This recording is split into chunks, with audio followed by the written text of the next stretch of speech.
Are you knowing what you're wanting?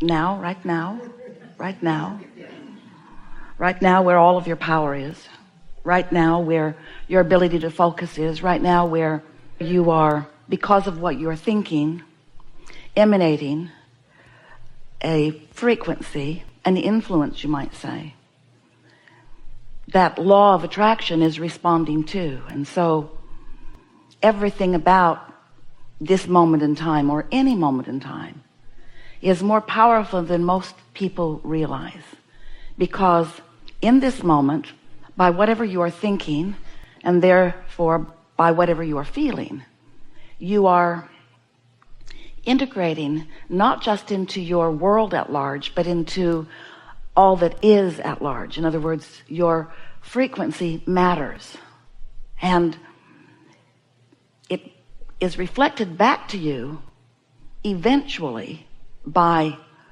manifestations, but it is reflected back to you in the moment by emotion, which is guidance, which lets you know your blending, your balance, your energy.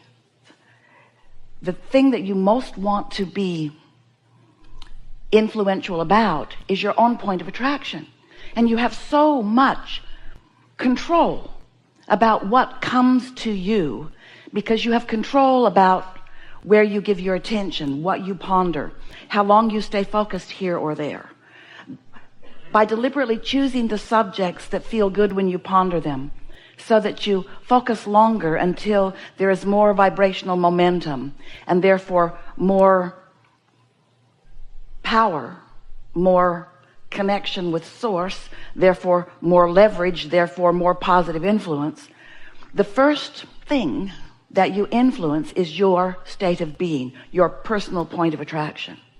And once you get a handle on that, and it doesn't take long, and you're consistent about the way you approach life, you're consistent about the way you respond to things, you're consistent about the well-being that you feel no matter what, your freakouts become fewer, and your substantial knowing what you're doing becomes more frequent, and your love is consistent, and your concern becomes less and less. As you get a handle on your approach to life, which for most of you means, to a large part, your response to life, then what begins to happen is you begin to see the benefit of caring about how you feel, which gives you the ability to align with the whole of who you are, which gives you a leverage or an influence that we can't even define mathematically, but you will be able to define in the way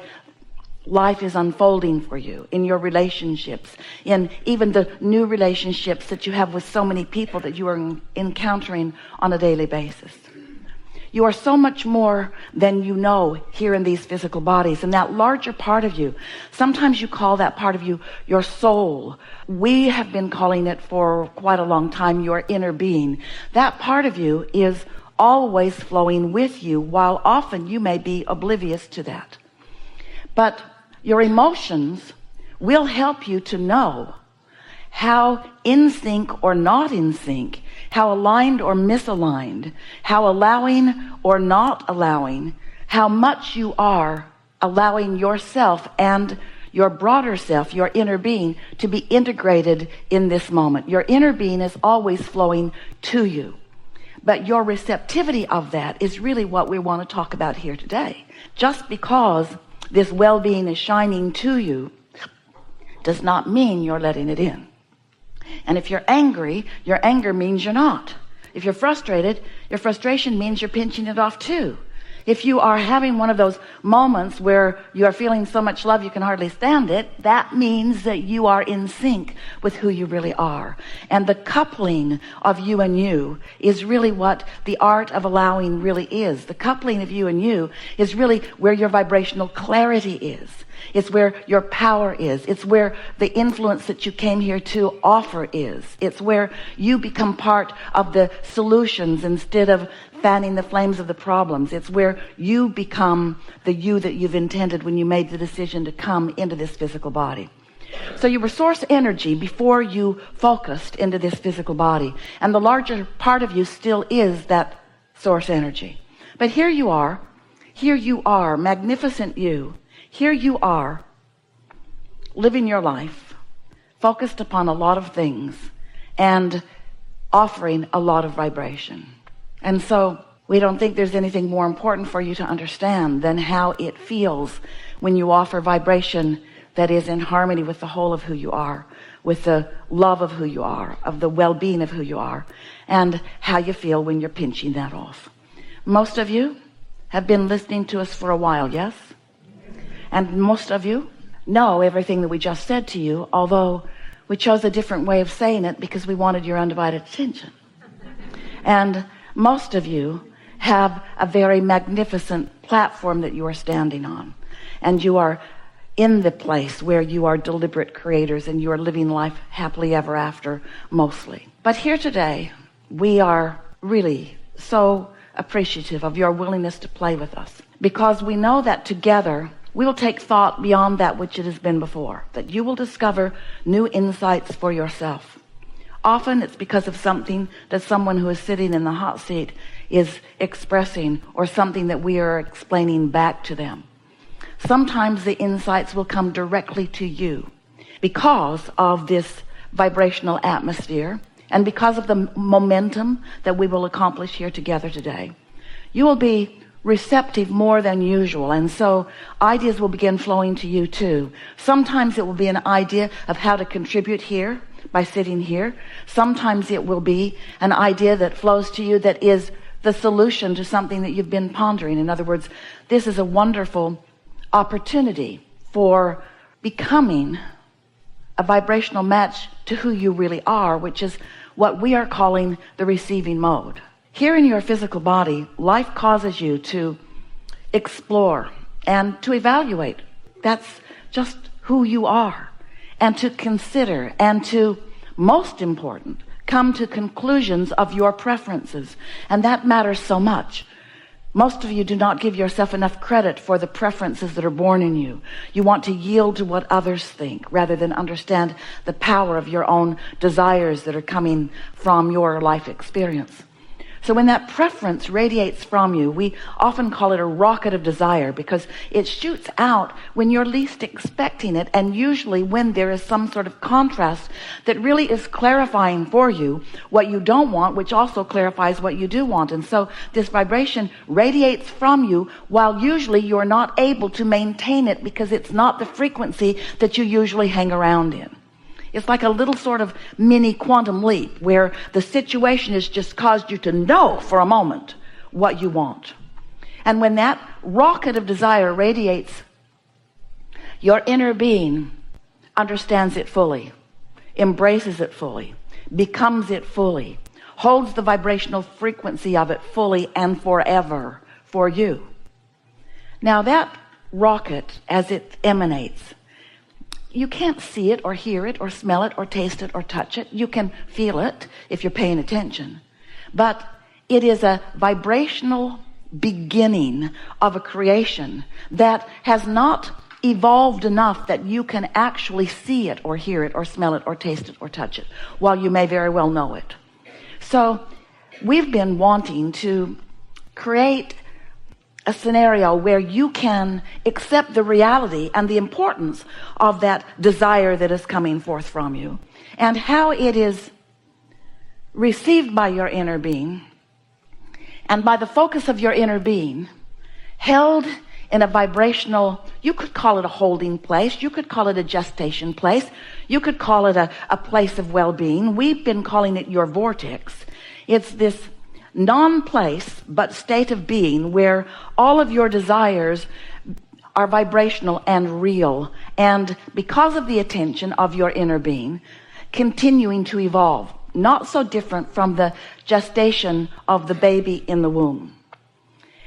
And as these rockets that you are emanating continually are received and understood by your inner being, they are an important part of you because you gave birth to them. And while you mostly as humans aren't ready to recognize them as reality.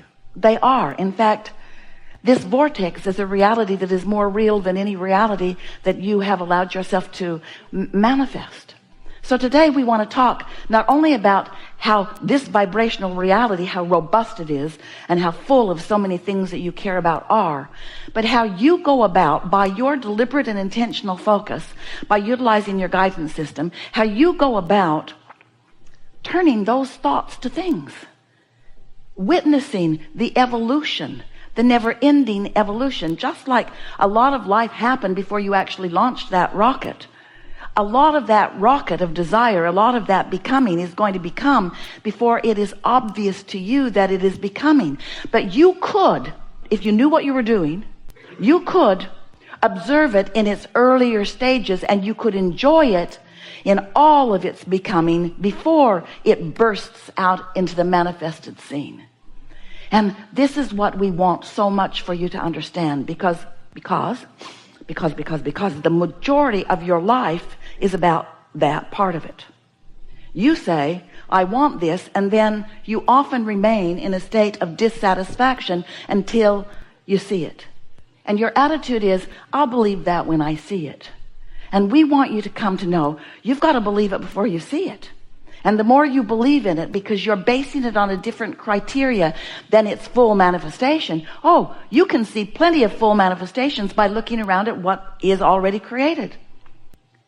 But there's no juice in what's been created. The juice is in what's becoming. And your satisfaction in life is always about you being conscious and aware of the becoming. You are creators. You are creators. And you are interested in creating. And you think that you are creators who are interested in creations. But you are not. You are creators who are interested in creating. Because it is the in the moment, hands-on, hands in the clay, conscious awareness, clarity of the creating that is where the satisfaction is, you see. We have enjoyed the interaction with you, specifically with you. The vibrational place that you brought to this room was wonderful at the beginning, and even more wonderful now.